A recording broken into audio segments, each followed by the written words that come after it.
What's my future plans and goals? Well, I'm hoping to continue making good quality videos to help people to see, to learn more about Islam and to understand some of the issues. And that's my goal, to continue improving the quality of my videos, to get into some live conversations with, it doesn't have to be live, but to get into some conversations with interesting people, whether it's ex-Muslims, whether it's Muslims. I work in IT, so I work on computers, and that's actually really helpful to me, and that's how I was able to build Light Upon Light to be a big Islamic website. And so that's actually quite useful to me. I am not so handy around the house, but I am quite handy when it comes to computers. Yes, my wife is still Muslim. And what's the strongest evidence for the existence of God? One of the things, one of the arguments is, argument from strongest evidence for God. So it seems like the fine-tuning argument does have some, it's a reasonably strong argument for the existence of God. Fine-tuning in the sense of, some of the parameters that led to our existence. Sometimes it's kind of difficult to wonder, how is it possible that life as we know it came to exist, which is called abiogenesis, not evolution. Evolution is pretty easy to understand, but abiogenesis, which is how the world, how life began to exist, from nothing into what it is today. Richard Dawkins, in his book The Selfish Gene, actually not The Selfish Gene, but The Blind Watchmaker, discusses this topic as to how it's possible for, for basically inorganic matter and to become organic matter. Started off with RNA, then became DNA, and then DNA is the basis of all life as we know it. So that's one of the difficult questions that we have to maybe one day we'll be able to do it and reproduce, creating life in a lab. Maybe not. It's clearly something that if it happens, it's going to be 1 in a million. So it's not something that's easy to reproduce. If it was, then life would be popping up everywhere. But as for the fine-tuning argument, the response to it, at least one response to it, is that even if there was other worlds, other universes with life in it, like how would we know? Because we haven't seen those worlds. And even if there was like millions of worlds and none of them had life, well, the one that has life, our world, that's the only one we can observe, right? So we can't really comment on as to, what, like what's a possibility. We also don't know what are the chances for each world to have the probabilities that they do, because a lot of people will say, well, the fine-tuning argument says that the weak nuclear force, if it was off by this much, or the strong nuclear force, if it was off by this much, then we wouldn't have life as we know it. But we don't know, like the dice, if there's a dice that's being rolled to create universes, we don't know what the probability is that it ends up as what we have today. Maybe the chance is 100%. Maybe that's the only possibility. And so I do feel like the arguments for God are very hard to get to any real conclusion, because when you argue God exists or God doesn't exist, like a kind of general God, you don't really know, like it's so abstract, right? If you don't define God as someone that sent revelation, something that we can actually test, it's just a creator or just some force or energy or something, it's very difficult to argue on that point. So some people will say I believe in some energy, and some people will say I believe in a God that didn't get involved in the creation of the universe. Sorry, that got involved in the creation of the universe but doesn't get involved on a day-to-day basis. This would be like Spinoza's God or Einstein's God. But this God never sent revelation. So if this is the God we're talking about, this God is unfalsifiable. So it's kind of pointless to just, to argue whether that type of God exists. What's my faith? Yeah, I don't have any faith. I'm an atheist right now, so I believe that there is no God. I mean, I'm okay with people that are deist. I'm okay with that position. I think that's a valid position as well. Like I was saying, there is some arguments for fine-tuning or for a creator of some sort. And so if that's true, if that's the case, then, well, so be it, right? But I don't think there's any sort of religion that God actually sent to humanity. Um, Do you think your attempts at propagating kufar is a way to compensate for the fact there's a void in you left by Islam? Oh, that's too funny. And I know it must be a Muslim that asked that question. Does it look like I'm unhappy to you? Do I look like there's a void in my life now that I'm missing from bowing down 5 times a day to the pre-Islamic entity known as Allah? Do you think do I look sad to you? Do I look unhappy? I'm not. I'm perfectly happy. Like, watch my video, The Purpose of Life, to get an understanding of why you don't need God to be happy in life. Clearly, someone that's asking the question hasn't really thought about this question. If God stopped existing, just imagine for some reason God stopped existing. Would your life suddenly become worthless? I mean, you are doing whatever you're doing in life. Let's say you get up every day, you go to work, you take care of your kids, you take care of your family. If you don't have kids, maybe you're looking for a girlfriend or a boyfriend, you want to get married one day, or maybe you don't want to get married, maybe you want to join a soccer team, maybe you want to invent some technology, maybe you're a software developer, maybe whatever it is in your life that you enjoy doing, are you going to suddenly stop enjoying that? If you like roast chicken dinner, are you going to suddenly stop eating roast chicken dinner because there's no God? I don't think so. So whoever's asking this question clearly hasn't thought about it very much. So no, like there's no void left from Islam. Honestly, some people have a struggle. Some people leave Islam and they struggle and they don't know what to do with their life, and they feel they feel lost and hopeless and empty. And not me. Nah, I'm fine. Let's see what else is being said. I can't. Do I have any debates planned? I would love to have a debate. I was actually scared to have a debate, but Ali Dawa kind of pushed me into it, and because he pushed me into it, I was like, okay, let's do it. And then he ran away. But then after that, I'm like, okay, like now he ran away, but I prepped myself up. I got myself all pumped up. Now he ran away, so now I'm like, okay, I'll find somebody. But I've been trying to find somebody, and nobody wants to do it, even a friendly discussion. So I found a bunch of ex-Muslims that are willing to have friendly discussions, but no Muslims, and I'm sad about that. So if you guys know anyone that'd be willing to have a discussion with me on the topic of why Islam is true or why Islam is false, I would love it. I'm not too interested in debating God. Like I said, I've heard the atheist arguments and the religious arguments for kalam, cosmological argument, ontological argument, and fine-tuning argument. And I'm not a philosopher, and you know what, I don't really want to get into that. And I do understand the responses to those points, but I just don't think it's worth the time. I don't think anyone really cares if God exists. What they care about is, did God send a revelation to humanity? That's what people care about. Is there a religion that we need to live by in order to worship God and to praise God and to be on God's good side? That's what people want to know. They don't want to know whether there's some abstract entity called God that doesn't care about us, right? My ethnicity is I was born in Kenya, but like 3 generations of Indians, and going back it'd be in India. Rosie, I don't think there's a creator. Let's put it like that. I'm skeptical that there's no God. There might be a God, but as far as I know, there is no God. The more I study science and physics, I do believe that there's enough explanation that we can explain the world without God.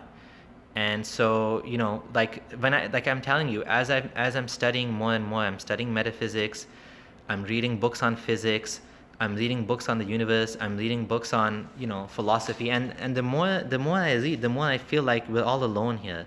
And it's quite possible that the universe, not this current universe, but the universe outside of a universe, what you can call the quantum foam, what we've seen is particles pop in and out of existence without any cause. So they're coming out of somewhere. So there's something outside of the universe. We know that. You can call that the quantum foam. You can call that the cosmos. Whatever you call it, I believe that reality may have always existed, just like God always exists. Just like believers say God always existed. So I think there's a good enough explanation without God, and or you could believe in God too. But it's kind of like, you want to try to explain how an infinitely complicated, created being who is infinitely intelligent came out of, always existed, or you just want to accept the universe always existed. That, either way, I think as human beings, we're going to be stuck for explanations. Shout out to Introverted Smiles. How's it going, man? Looking forward to having a conversation soon. Thanks for joining. This was a totally unplanned call here. Who created God? I mean, that's an illogical question, because we're presuming that God is the beginning, the primordial being. Just like, I believe that the universe is always existing, so it's quite possible God is always existing if there is a God. So who created God is going beyond the actual definition of God. The definition of God is that has no beginning and has no creator. So that's like kind of contradicting yourself when you say who created God, and I think we need to move past that point. What are the things a Muslim has to do to go to heaven? He has to believe in Allah, believe in all of his messengers, and believe in Muhammad. And Muhammad is the final messenger. So as long as you believe that there's no God except Allah, and Allah is just the creator, and Muhammad is his messenger, and if you accept Muhammad as his messenger, obviously you accept the Quran, you accept the angels, you accept the Day of Judgment, you accept jinns, you accept every single thing in the Quran, you don't reject anything in the Quran, you believe in saying your prayers and so on and so forth. Everybody has a different definition, but my orthodox Sunni definition is basically that. What are my thoughts on Jordan Peterson?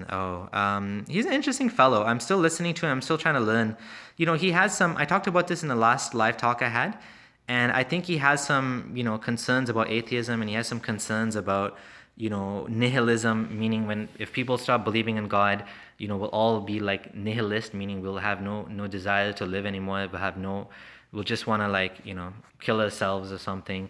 And sometimes believers will even mention that how come you have you have atheists killing themselves at higher rates than the non-atheists.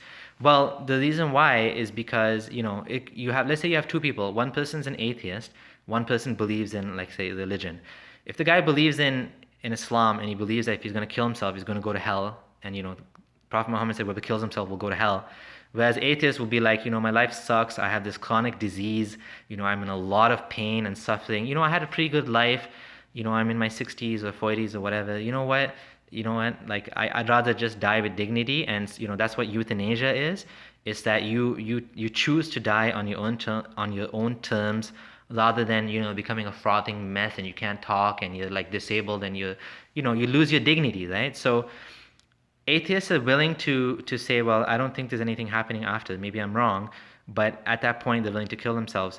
Whereas a believer, might be thinking they're going to go into an even worse place, so they just suffer in this life. So that's kind of why I think, that kind of answers the nihilism. And Jordan Peterson also believes that, when we get to atheism or lack of belief in God, without this absolute moral value thing, people will just, the morals will go, loose, people will steal, murder, cheat, lie, all these things. And I don't think this is true either, because if you look at Iceland and we look at some countries like Japan that have a high rate of atheism, I mean, Buddhism basically, Buddhists don't believe in God in the traditional Abrahamic sense. So we don't find them going and killing each other and murdering at higher rates. What we do find is that societies that have a higher belief in God, for example, United States, they tend to have more crime, more violent crime. And so I don't know about Jordan Peterson's concerns, if they're valid. He also has some concerns about the traditional family unit, and what will happen if people stop having a traditional family, and instead of getting married and having one or two kids, there's just like dating and stuff, and there's no marriage, or maybe there's different types of relationships, like gay relationships or homosexual relationships, and then there's like open relationships. So he's worried that the whole society will collapse. I don't really know, what I mean? So that's some of the things I gleaned from Jordan Peterson, and I don't really have anything more to say than that on him. I'm filling the hole with hedonistic pleasures. Oh my goodness, you are so funny.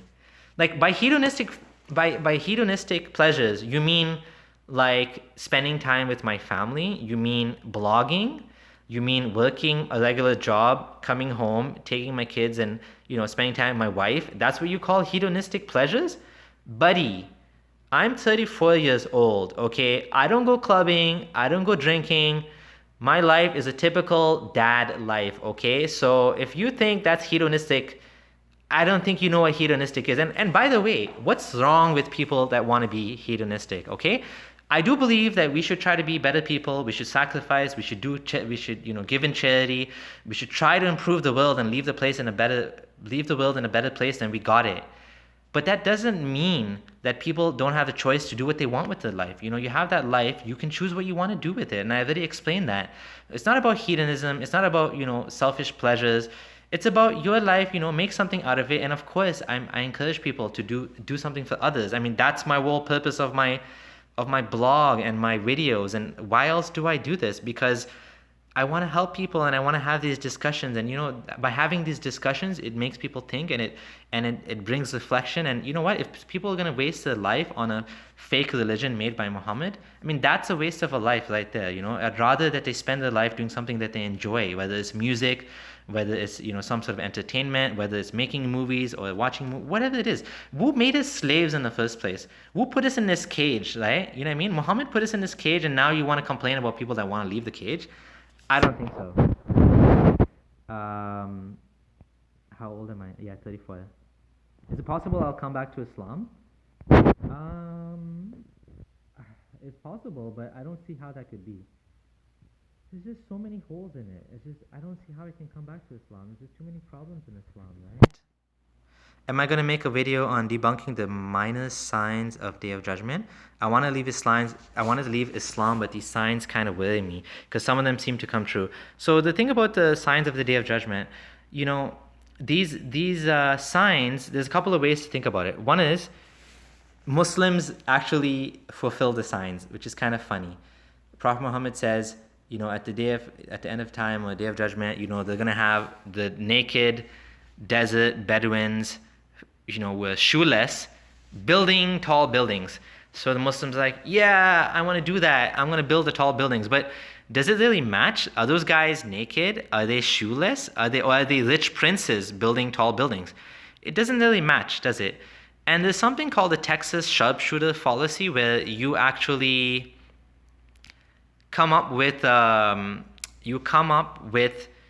target. So you go on a barn, you paint the barn with a little, like a target, but you do that after you shoot the arrow. So you shoot the arrow, you hit the barn, and then you paint it and say, look, it landed exactly on, where I was shooting. Or it's like you roll the dice and it lands as a 6. And you're like, what is the chances it was going to land as a 6? So a lot of these things are actually filled in after the fact. Like Muslims will look at what the Prophet said and say, look, it's what the Prophet said, and it's this, and they'll actually make it match what the Prophet said. So if you have some particular examples of things that he said about the Day of Judgment that came true, I can answer that. But I think in general, it's just some of them are so vague and general that, and it doesn't talk about a specific thing, right? It talks about just a general kind of prediction that it could come true many times past. And then let's think about Nostradamus. Nostradamus made a whole bunch of claims that came true. So does that mean he's a prophet, right? You know what I'm saying? So some of it is just like luck. Some of it, he said so many things that just a couple of them will come true. It doesn't make him a true prophet, right? That was speaking to God. What are my thoughts on death before and after leaving Islam? Well, as a Muslim, I'd say in a sense I actually valued life less than I value now, because I'm going to die and, hopefully go to paradise. But of course, there's a fear of the Day of Judgment. There's a fear of hell. So that's also like a kind of anxiety that weighs on you.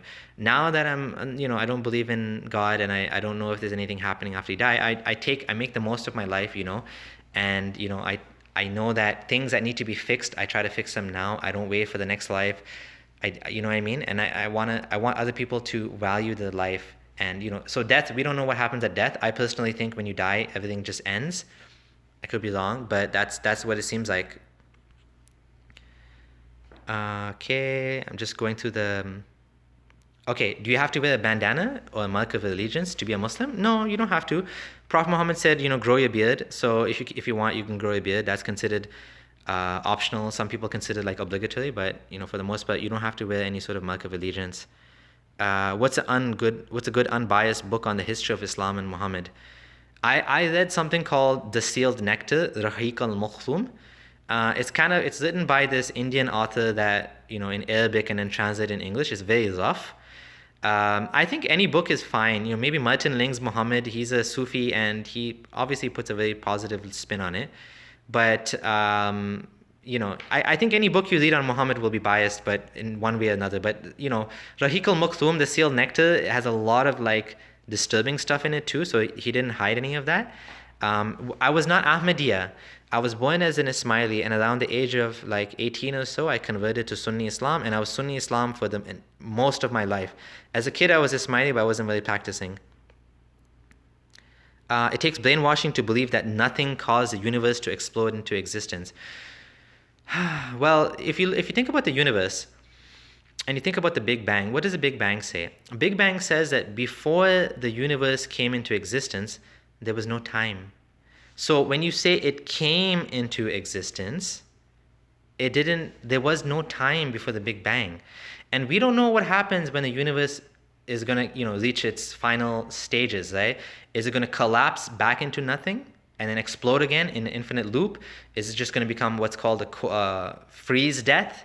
Is it going to be a heat death? There's so many different, possibilities.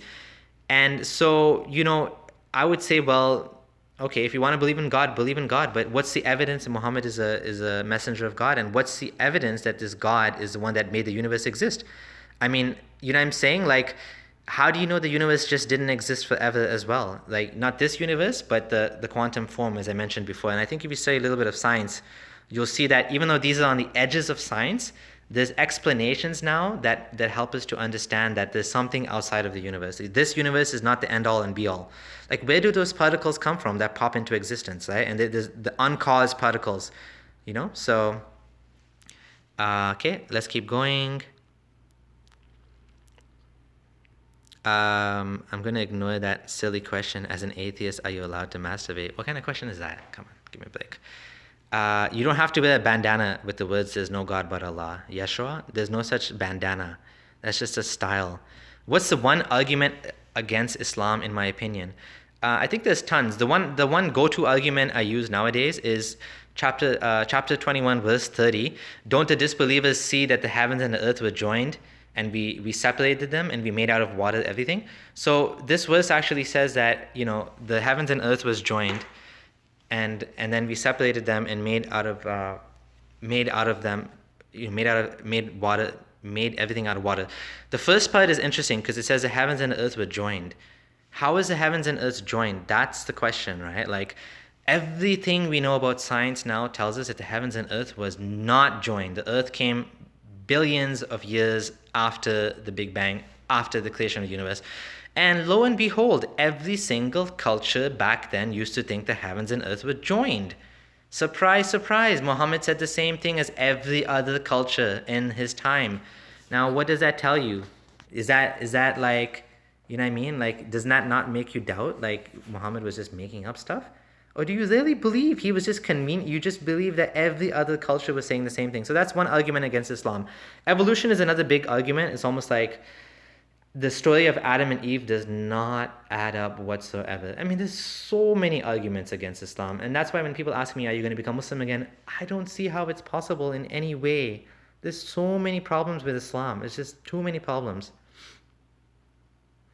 Okay, just scrolling through the comments now.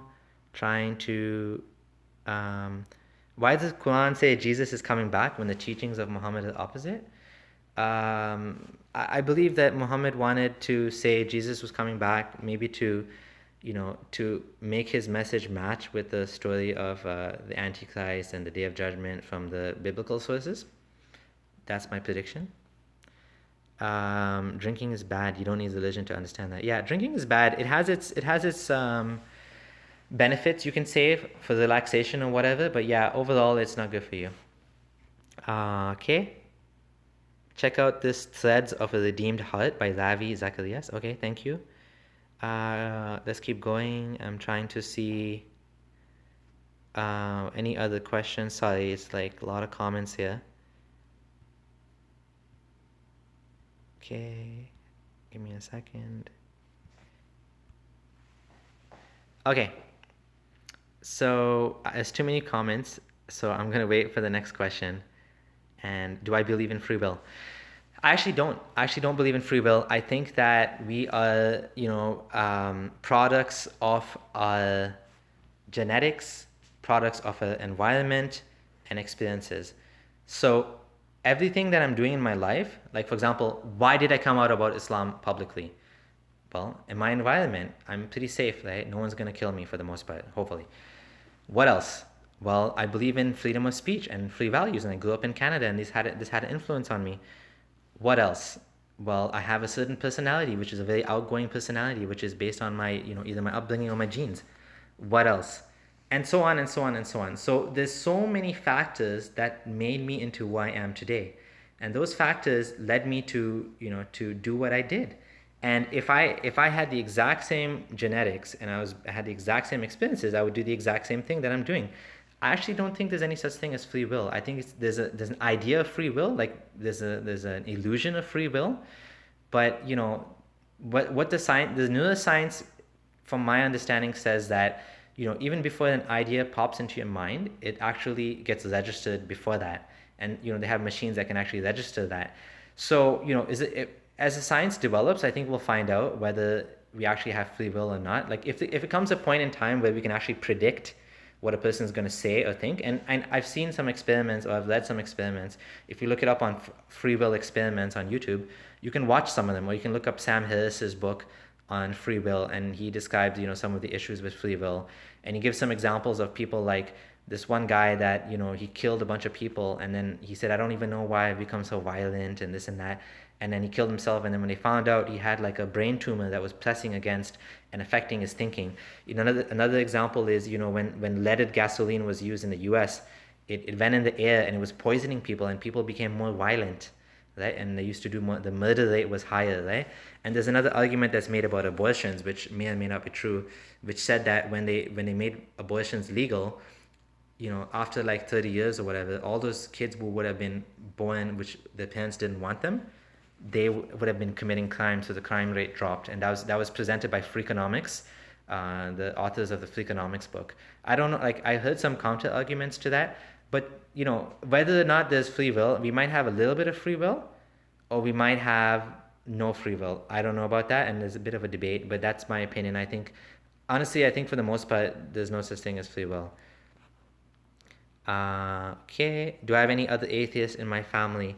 A lot of my family members are not very religious, but they're all, for the most part, Muslims. And so I don't really have any atheist family members. I'd say for the most part, they all believe in God. Some are more religious, some are less religious. About the preservation of the Quran, there was a fragment found in Birmingham, well, which matches what we have in today's Quran. So I don't really know. I think my issue with the Quran preservation is it that the copy that we have, I do believe, is the same copy that Uthman had. But my concern is whether Uthman's copy is the actual legit copy that Prophet Muhammad had, or whether the variations were destroyed to hide the evidence that Uthman's copy, he destroyed all of the other versions, right? So I'm not too sure if the copy we have today is the one that Muhammad had. You have to trust Uthman that he did the right thing and he didn't destroy the actual correct Quran. But as a Muslim, you have to believe the Quran is preserved, as far as I know, because the Quran says that God will protect it. So if you don't believe that, then I don't know what you believe in the Quran exactly. But there's a lot of hadith that as well that seem to contradict that the Quran was preserved. And so I don't know. I went introverted. Did I ever go for Hajj or Umrah? I went for Umrah, which is I went for the, what do you call it? I went for the Umrah, which was kind of what you call the baby Hajj. And what that is you don't go for the entire set of experiences or rituals. You just do some of them. And so that's what I did. And I went with my family. I went with my wife and mom and kids. And I enjoyed it. I thought it was cool. I thought it was kind of like a nice historic place to be. Obviously, I believed there was something special in the air, and I thought it was like holy, and I thought I'm getting special reward for praying there, 100,000 times the Prophet said or something. And so I thought I was in this blessed land, and it was kind of cool. It was like a vacation, right? And I was in a 5-star hotel, and we paid like, I don't know, 300 to 500 a night or something. So it was expensive, but we had fun, and so I enjoyed it. But now I couldn't go back there because it would be like, it's so fake now. Everything is fake. The Saudi government is hiding the archaeological evidence and is hiding, all of the reality of what's going on over there. And if they really wanted to know, they would actually They would invite archaeologists to look and research and see whether the official story of Islam is true, but they're actually doing the opposite. They're bulldozing, they're destroying, they're doing whatever they can to hide the evidence. So I don't believe that, that Saudi may not be the birthplace of Islam. There's a documentary called The Sacred City, written by Dan Gibson. It's a book and documentaries. The Sacred City. You can rent it for like $6 or something. It's not free, but you can watch it online. And it gives a lot of evidence that Makkah is not the birthplace of Islam. So I'm not sure. What I do know is that history is very difficult to prove. And so maybe Muhammad was born in Petra, Jordan. I don't know. But again, I don't usually bring up this point because it's too far outfield and people are like, yeah, crazy. So I don't go into that point. Okay. Do I think a distance to the sun, the Earth's rotation speed, the moon's distance to Earth is coincidence? Actually, just think about it like this. It's like asking, it's like a pool of water saying, like water inside a hole in the ground, saying, look, this hole was made just for us. It's like if life was going to come about in a situation where life can come about. Like, does it make sense to say, hey, look, we're in the perfect position? Just think about it. If you have the right conditions for life to come about naturally without any intervention from God, like, don't you think it's silly to say, hey, look, life came about? Of course life came about. It's not that we're in the perfect position. It's that we are one of billions and billions and billions of planets. And even NASA has found found evidence of other Earth-like stars, right, that are the right distance from the sun that can actually also have life. So there may be other places that have life in the universe, and they're probably saying the same thing. Hey, look, we're in the right position for life. And the other guys on the other side of the universe say, hey, look, we're also in the right position for life. And the other guys that are also in the right position say, hey, look, we're also in the perfect position, just the right perfect position for life. And the rest of the universe, 99.9% of the universe is dead and is empty space and is nothingness. And it's like the few places where there happens to be, the right condition. It's like, hey, look, it's a miracle. We have life. So that's how I explain it. How far do you think Islam will spread based on the laws going to place? I don't know.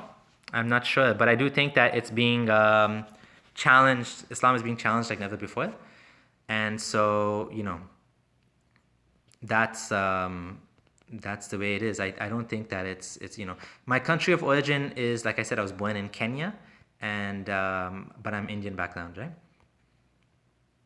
Tomb of Abraham. No, I don't know anything about the Tomb of Abraham. Sorry. Okay. And have I ever had sex? Buddy, I have 5 kids. Obviously. Are there any things you feel Allah would never have left out of the Quran if He was really God? So if I was looking at the Quran and saying, like, what's the problem with the Quran and how could it be improved? If I was, leaving a message for all of humanity, like, wouldn't you want to leave, like, general principles, not, like, very, very specific things that would, like, eventually not make sense? Like, stone the adulterers and lash the adulterers and chop off the hands of the adulterers and, like, give half the inheritance to a woman.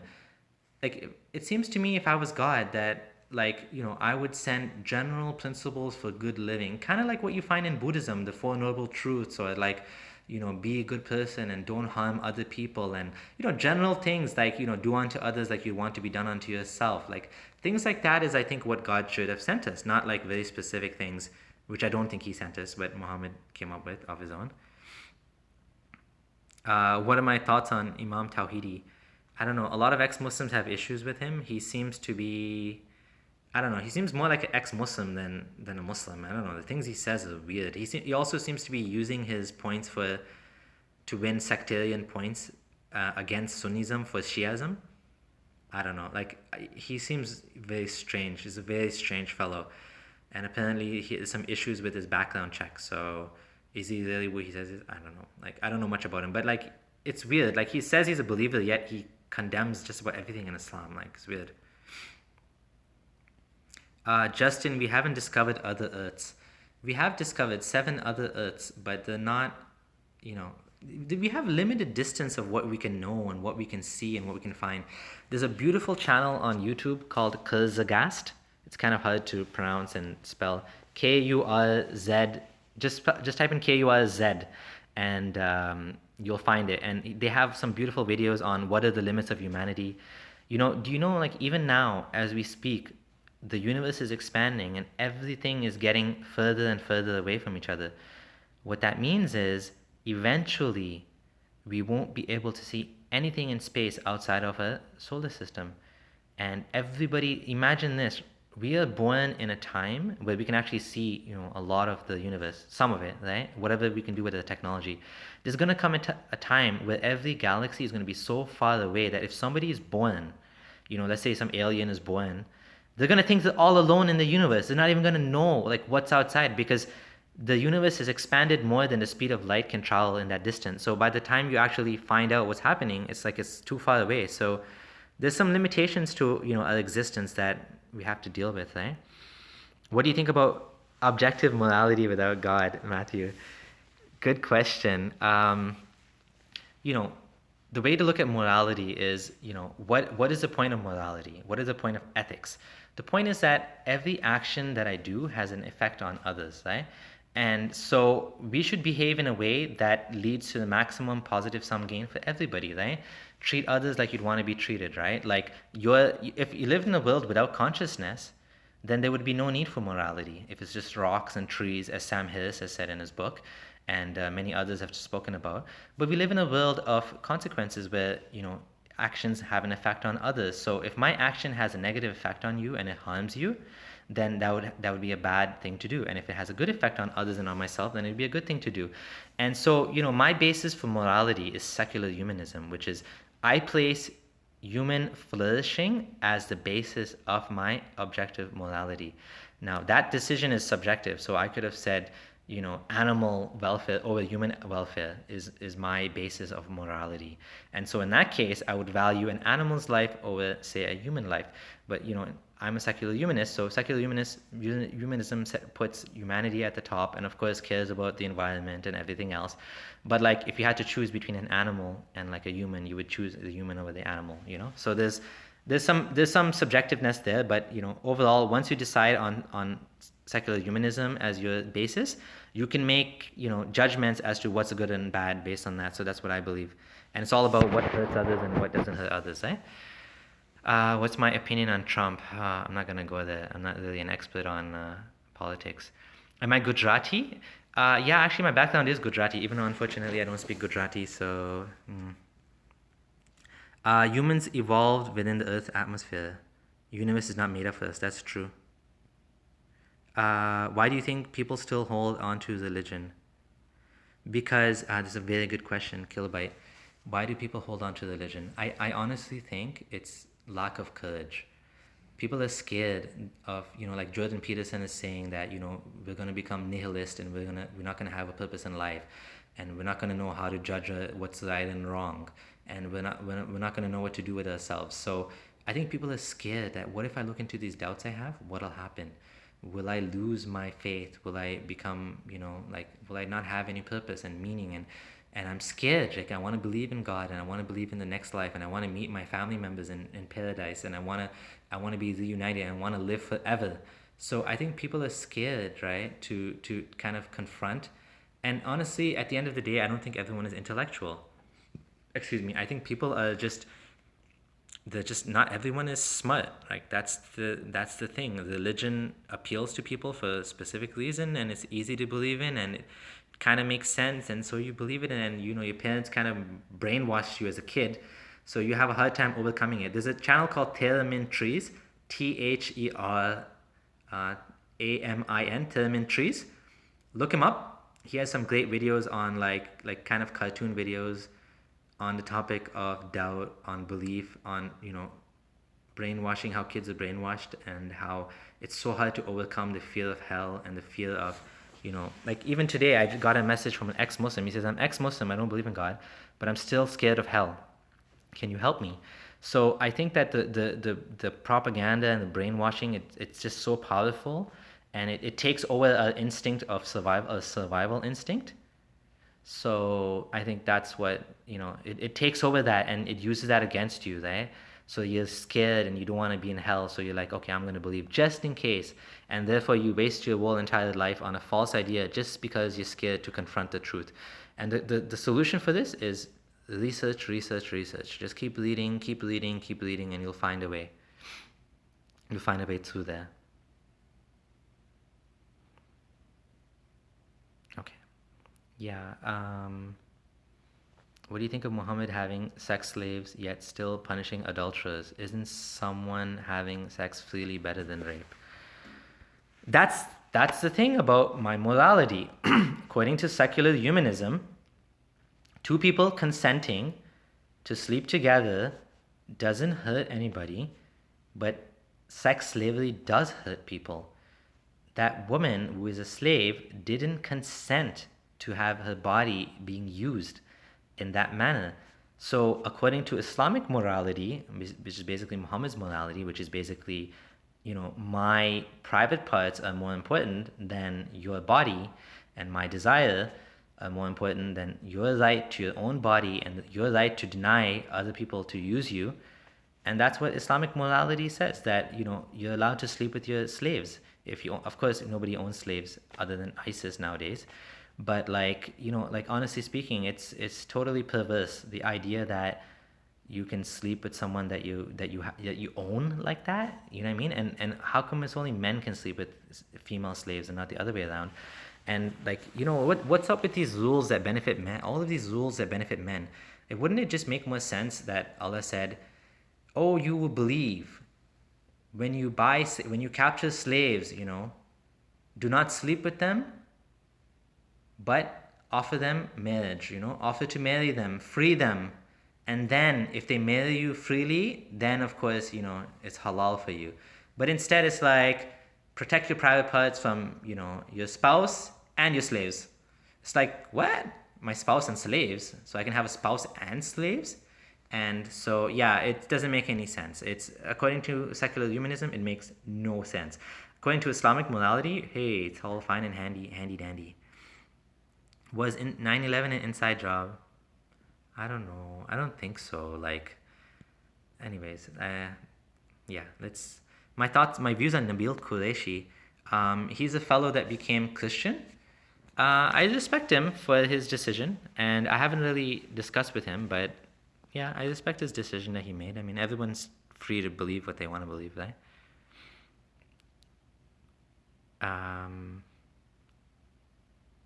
When will Islam be wiped off this earth? I don't know. Does it need to be wiped off this earth? I don't have a problem with people being Muslim. I really don't. I have a problem when Islam is forced upon other people. If people just want to worship Allah, pray 5 times a day, and not 5 times, 3 times, or whatever, fast and do their own personal worship, and I don't care. Go right ahead. Just don't force it on other people. Don't make hijab a burden on people, and don't make niqab force niqab on people, and don't try to make your Islamic law on top of other people.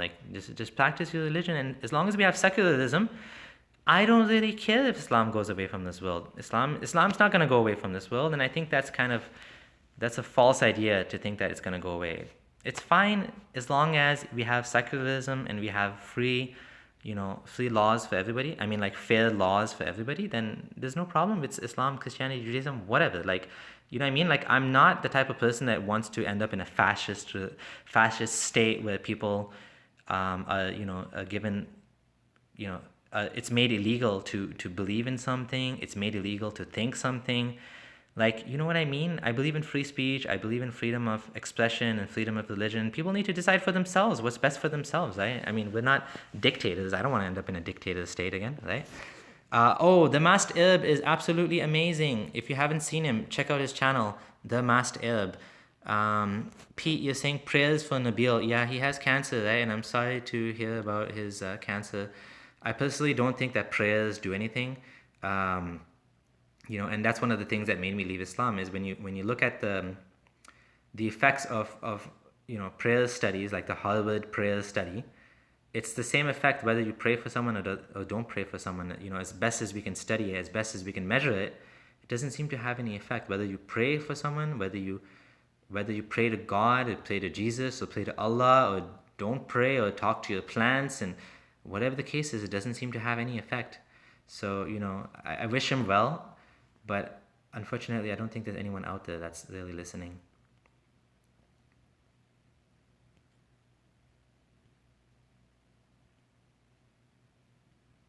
Okay. So, wow, Muslims won't give up, eh? They keep going on and on and on about nihilism and you have no hope in your life, and I don't know what you guys are talking about. I love my life. I'm happy without Islam. Why the hell would I want to go back to someone else's fake religion that's telling me how to live my life, that's all based on lies and copied ideas and transformed ideas from different religions? It's such a pagan thing. Like, if you just think about it, like, first of all, you're slaughtering animals in this God's name, like, and just think about pre-Islamic pagan life. And when you think about Islam and how it maintains so much of that, like the holy months, the sacred months, the pre-Islamic sacred months, going between Safa and Marwa, those two idols, they used to have two idols, that's maintained in Islam as well. The Kaaba itself, is there any evidence the Kaaba was made by Ibrahim alayhi salam? Absolutely not. The Kaaba is a house of idol worship. It always was a house of idol worship. Muhammad, rebranded it into house of Allah, house of monotheism, right? So, like, why would my life be miserable because I don't believe in Muhammad's 7th century religion? Just give it up, guys. Like, we don't need that. We don't need that stuff, right? If you want a religion, look into like Buddhism or something that teaches you like good values and like general principles, right? Like, I'm saying, like, why do you want to be Muslim and follow this false idea, right? This house of in Arabia that you have to go around 7 times. There's a lot of connection between the seven planets and going around 7 times. Just the Kaaba being in the lowest part of the valley, the fact that it had idols in it, the fact that there's no evidence that Abraham ever went to Makkah in any of the other holy religious books of Christianity or Judaism. Like, this whole thing is a scam. Like, just because you don't believe in a scam, why would you think someone wouldn't have any purpose in life? Give me a break, honestly. And at the very best, what if I believe? Let's just say, okay, I believe in God. Fine, there, I'm happy. Are you happy now? I believe in God. Yeah. I don't believe in Islam. I don't believe in Allah. Allah's fake, but I believe in God. Yeah. Okay, whatever. Like, whether you believe in God or not believe in God, it's not going to make a difference for your purpose in life. Did Abraham ever exist? According to historical scholars, Abraham, Noah, Moses, most of these guys may not have ever existed. We don't have any real evidence of that. We don't have any evidence that, the Jews, wandered around in the desert for 40 years. There's no evidence of that. Look up Professor Finkelstein, Bible Unearthed, if you want to see the evidence for this. And you will be surprised. If you want to know about whether Jesus existed or not, I mean, atheists love to debate this topic. Some will say Jesus existed, some will say he didn't exist. I personally think he existed, but he was just a normal man and he just died and he wasn't Son of God. But again, if you want to see both sides, there's Bart Ehrman. He has an amazing book, How Did Jesus Become God? And he believes Jesus existed and was a rabbi and, a messianic rabbi that basically was killed. And then there's also Dr. Richard Carrier, who believes that Jesus was just a made-up story that was made up after the fact. And there's a lot of evidence leading to the position that Moses and all of these guys were made up after the fact. But you gotta read, you gotta research. You can't just believe blindly, right? You gotta look into these things. Whatever the case is, you know what? Definitely God never spoke to them. Kingdom of Saudi Arabia makes like $8 to $12 billion on Hajj every year. It's a small part of the income, like maybe 5% or something of the total income for the country. But yeah, they make like billions of dollars every year from Hajj. It's a good business. That's why I'm saying they'd want to hide, and they definitely don't want people to know if it's not true. I mean, there's a huge personal loss to them, right? So yeah, I'm sure they're hiding the fact if it's true. Why don't we see Allah and Muhammad in their dreams? A lot of people see Muhammad in their dreams. A lot of people see Allah in their dreams. Sorry, not Allah. A lot of people see Jesus in the dreams, and a lot of people see Muhammad in the dreams. Dreams are a mind trying to make sense of the world, or trying to put together information, and different people have different opinions about what dreams are, but nobody really seems to have any like dreams are unreliable, right, as a means of information. So excuse me. So yeah, whether we see someone in a dream or not doesn't make it true, right? It's like we know it's a mind making up stuff, right? Is there any pathological impact from leaving a religion that basically has you seek religious approval for every small thing in life? Victor, that's a very good question. Yes, of course, it's very difficult to overcome like the fear of hell for many people. I didn't have that problem. It's very difficult for people to stop doing things that they've been, taught to do. Like every time you eat, you say Bismillah. Every time you go out, you say this Subhanalladhi sakalana hada wa makuna lahu mukrinin wa inna ila rabbina lamunqalibun. I mean, like when you're going in the car, there's the duas, right? And then before you go to bed, you say this and that, and it's very OCD, right? So yeah, it takes a while to overcome that. It takes a while to be like, to this day, I cannot eat like pork, like bacon, ham. I ate it, and it just makes me disgusted. Like it's a completely irrational. Like there's no reason for me not to like it, but it's like, oh, I hate it. And it's like I think it's disgusting, and it's like just because I never had it in my whole life, and now it's like I'm stuck with that, and no matter what, like I just don't like it, right? It might take me many, many, many years to do that, to get over that, right? So yes, when you leave Islam, it takes you many, many, many months or years to kind of deprogram yourself from all of this brainwashing that you went through, right? Opinion on Ayan Hirsi Ali. I'll just say, yeah, I'm not too sure what to say about her. I do support the fact that she was, she suffered under Islam, and she had her, FGM done to her, and yeah, I don't really have much more to say about Ayan. Yes, kindness and love towards your fellow man and family mentioned in the Quran. I think the Quran does mention stuff about following, being just even against your own self. The Quran says, the Prophet said, best of you, those who are best to your wives, and I'm the best to my wife, which didn't seem to be, but anyways. And as well, I do think there's a lot of things talking about being kind to your family in the Quran. I believe so, right? I can't think of anything particular right now, but yeah, there's a lot of good things and bad things both in the Quran. I don't think it's all hate, hate, hate, hate, evil, evil, evil, evil. My family is very easygoing. My mom and dad are quite liberal, and so they were okay with me leaving Islam. I mean, my mom said she does wish I believed in God, but she didn't like hate me or something. And so, I have one brother that's very religious, and him and his wife are very disappointed and sad and all that stuff. And a lot of my family was very sad and disappointed. They think I'm going to go to hell. But for the most part, I was kind of okay with my family. Why did God create? According to Islam, I don't know. According to some people, he created because he wanted to be known or something. Or maybe some people say he did it out of his mercy. But why would God create, a creation that the majority would go to hell if he was so merciful? Like, it doesn't make any sense, right? As an atheist skeptic, we all know that religion can be disproven quite easily, but what if there's a God, no evidence? But what if there is? Even Stephen Hawking had that thought. Yes, of course, that's what you call deism. And like I said, I believe deism is a reasonable position. So if you want to be deist, I mean, Einstein was deist, Spinoza. There's a bunch of this physicist guy, Michi. He's a deist as far as I know. So yeah, if you want to believe the universe was created, you believe in a theological argument or the fine-tuning argument, and you believe there's a God but he never spoke to us, yeah, that's fine. I think that's a reasonable position. I honestly think that's a reasonable position.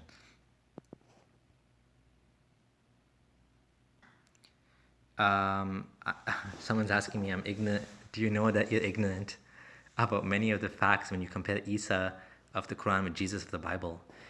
Yeah, I believe that Prophet Muhammad didn't know much about Islam. Sorry, that sounded dumb. He didn't know much about Jesus in the Bible, and he seemed to know a lot about Moses. And I believe that there was a lot of Jews in Arabia, but there wasn't that many Christians. And the information he had on Christianity was very limited. He had Waraka bin Nawfal, Khadija's uncle, And so he was one source of information for him. But there was a lot of Jews in Medina, so he had a lot of information, and the stories were all going around, and he knew a lot about Moses.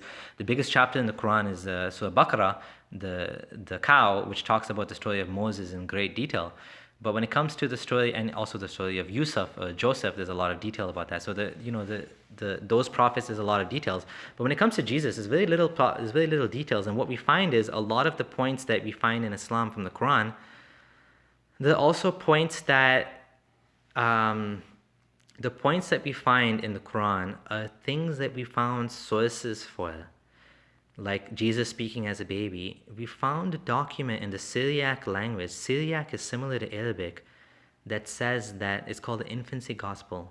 The infancy gospel talks about Jesus speaking as a baby, right? It also talks about the thing about the clay, and he breathes into the clay birds and they come to life. And Christians don't accept these stories; they consider them like made up stories. Apocrypha is the correct word. Whereas, Muslims will say, yes, this proves Islam is true, but what does it show? It shows that Muhammad was going based on what he knew at the time, what was around him.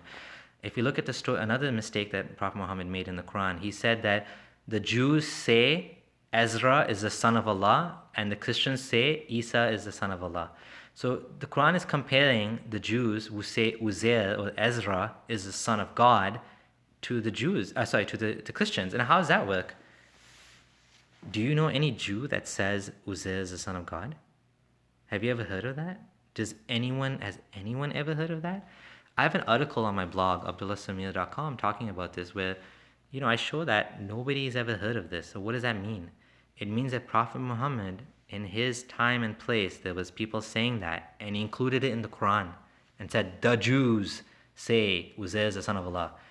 Like, Prophet Muhammad, did you ever think that maybe just those Jews that you know in Arabia, those guys are saying that back then and not the Jews? Did you ever think about that? Maybe you should have thought about that before writing that in the Quran, because guess what? Nobody knows what you're talking about now. Like, we never heard of no Jews saying Uzair is the son of Allah. It doesn't make any sense. Let's look at another example. The Sabians mentioned in the Quran is pretty much a religion that's almost completely dead. There's only a few people that follow that religion, and I used to always wonder, who is the Sabians? And it's in the Quran as well, right? Like the Quran is based on things that was around Muhammad at his time. It's not based on the truth, right? And the Quran itself says, we told you these stories and you didn't know, and you weren't there when Mary was having the baby, and she was so upset and no one believed her and all that stuff. Like, these are just made up myths, right? They're just made up stories and tales, right? Like, there's no reason to believe that Jesus is, had a miracle birth, or that Moses split the sea, or the Quran's the word of God. There's absolutely no reason to believe any of that stuff. No, I don't think my brother watches my videos. He's not really interested in discussing with me. Michio Kaku, thank you, Mubin. That's what I was looking for. Okay, I'm sorry, I'm just trying to scroll through the comments. What would you say to someone who has been taught Islam as a culture and identity and not an ideology? Is it fair to expect such a person should know and need to research Islam? Yeah, I think everybody has a different level of understanding, and I think a lot of Muslims don't really know the story of the Prophet. They don't really know some of the things he did. They don't really know even what the Quran says, and so it's just kind of vague, right? And it's in their mind, it's like, yeah, I believe in this because my parents taught it to me and I don't really know much about it.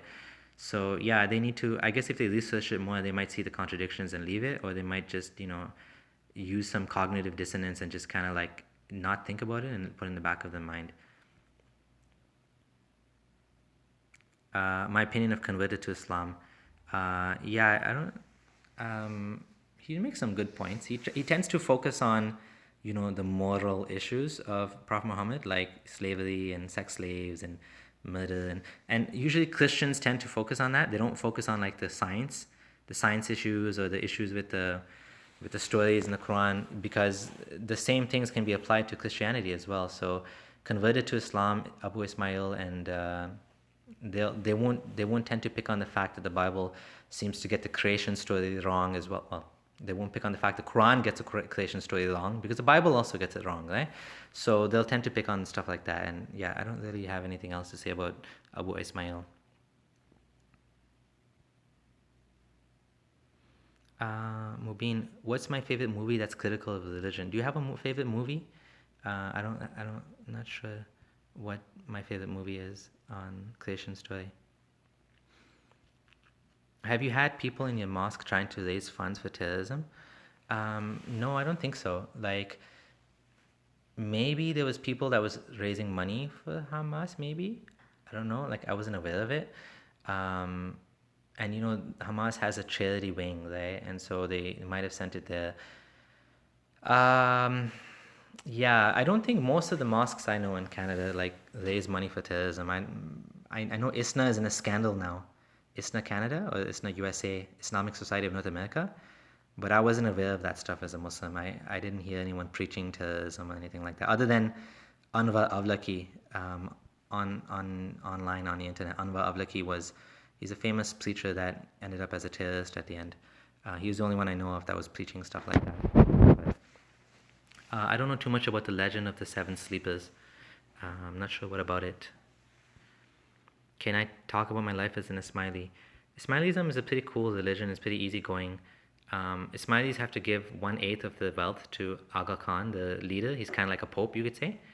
But they're very easygoing on the religion in terms of like, they pray in the morning. They do this like meditation thing and prayer, and then in the evening they have two prayers. And so it doesn't really hurt you in your life very much. It's very easygoing. It's a very good community, very close community. They take care of everything. They help each other. So the community benefits are great. And as well, like I said, the religion is not, it doesn't kill you like Sunni Islam. It doesn't put as much burden on you. But of course, again, it's a false religion. The guy takes your money, 1/8 of your money, and he's laughing all the way to the bank. Yeah, the Islamic ritual of prayer is copied from Sabians. Yeah, the idea of the bridge over hell is copied from Zoroastrianism. It's called Chivanat Bridge. Pretty much everything was, Muhammad was taking stuff wherever he could find it, right?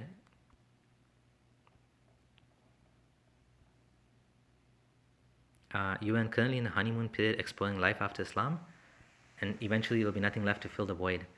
Buddy, I'm on 2 years now, and I'm enjoying my life as an atheist. I'm reading books, I'm learning about, how the universe works. Things are clicking in like they never clicked in before. The cognitive dissonance I used to have because of Islam, holding on to ideas that didn't add up with what science and, what everything else was saying, I let go of those things now, and things make so much sense. Things are making more sense than they've ever made in my entire life. And I feel happy as an atheist. I think you just don't get it. You're not going to get it. I'm never going to be able to convince you that, not believing in God is not, the end of the world. Anyways, whatever. Is the Quran linguistically nice? I don't tend to go into this topic because I'm not an expert on Quranic Arabic. But I've heard from people like Hassan Radwan and another friend of mine who is a Pakistani atheist who lived in Saudi Arabia. I was speaking to him on the phone yesterday. And there's places in the Quran where it looks like there's scribal errors, there's bad grammar, there's confusing sentences. I have a link to a video on my blog, abdullahsamir.com. Click on Linguistic Miracle of the Quran. As to the claim that there's, come up with a surah, like a chapter like it. I have a chapter like it written by Hassan Radwan on my blog. So check it out, and maybe that'll explain it. Okay? Is the Quran worth reading? I don't know. I guess so. It's just a lot of threats. Like, disbelievers will go to hell, and if disbelievers don't do this, and disbelievers don't do that, and this is a story we're telling you in truth, and this is a story of Moses, and this is a story of Abraham, and this is a story of this one and that one, and if you want to read it, you can read it. I don't know. I don't want to read it anymore. I'm tired of it. Oh, what the? How did the bubbles come up? Oops. No bubbles. Sorry about the bubbles. Okay. Yeah, Quran's pretty negative, right? Will you do any video on errors in the Quran? Yeah, I did a video on errors in the Quran. I talked about Muhammad explains stuff. That's a video on errors in the Quran, right? So, I used to make videos every day. Who made videos every day? How many friends have I lost since I left the religion? Um, yeah, like most of my friends, they still act kind of like, hey, how's it going? Kind of like that. But, clearly there is like some unspoken like elephant in the room that, yeah, he's an enemy of Allah and he's attacking the religion and he's not, you shouldn't be friends with him and this and that. So nobody's trying to kill me, but like at the same time, they're not really so happy with me. Excuse me, and it's understandable, right? But I try to explain to people that I'm not trying to lie about Islam, right? I'm telling the truth how I believe in it, right? Um, is Jaja Boy the Nomad still alive? I don't know. Talking about Mufassil Islam? Oh, I need to debate Dawah Man? I don't know. Mufassil Islam, yeah, I think he's a cool guy. I think he's very angry at the religion still.